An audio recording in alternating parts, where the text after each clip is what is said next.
तेनालीराम। बहुत वर्ष हुए, विजयनगर में एक राजा राज करता था। उसका नाम था कृष्णदेव राय। एक बार उसके राज्य में चूहों की भरमार हो गई। जिधर देखो चूहे ही चूहे। राजा ने हुक्म सुनाया, हर घर में एक बिल्ली अनिवार्य रूप से पाली जाए। प्रत्येक घर में एक एक गाय प्रदान की जाए ताकि बिल्ली को दूध पर्याप्त मात्रा में मिल सके। तेनालीराम नाम का एक वजीर इस आज्ञा से नाखुश था। उसके अनुसार यह सारा प्रयोजन ही मूर्खतापूर्ण था। उसने एक तरकीब सोची। पहले ही दिन उसने अपनी बिल्ली के आगे खौलते हुए दूध का एक कटोरा उसके पीने के लिए रख दिया। बिल्ली ने जैसे ही उसमें मुंह डाला, उसका मुंह जल गया। उसकी आंखें बाहर निकलने को हो रही थी। वह झट से दौड़ गई। राजा को सभी और पूरी तरह बलिष्ठ बिल्लियां नजर आने लगी। वह अपनी आज्ञा से बहुत प्रसन्न था। वह घर घर जाकर खुद देखता था कि सब ठीक ठाक है या नहीं। आखिर वह तेनालीराम के घर पहुंचा।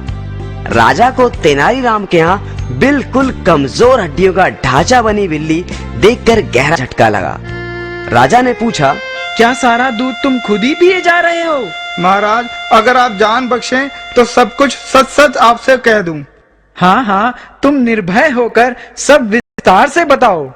महाराज, पता नहीं क्या हुआ, मेरी बिल्ली तो दूध ही नहीं पी रही है। यह कैसे हो सकता है? आप स्वयं ही देख ले महाराज। तेनालीराम ने दूध का कटोरा रखा और जैसे ही उस बेचारी बिल्ली ने दूध का कटोरा देखा, वह डर कर भाग गई। अब तो राजा को सारा मामला समझने में देर ना लगी कि तेनाली ने क्या किया था।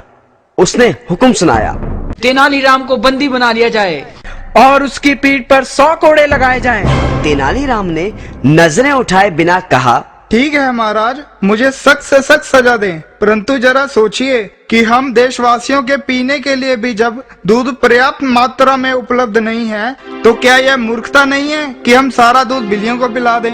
राजा को बात समझ में आ गई। उसने तेनालीराम को माफ कर दिया और अपने देशवासियों को वह गाय उनके परिवार को दूध पीने के लिए ही रखने के लिए कह दिया।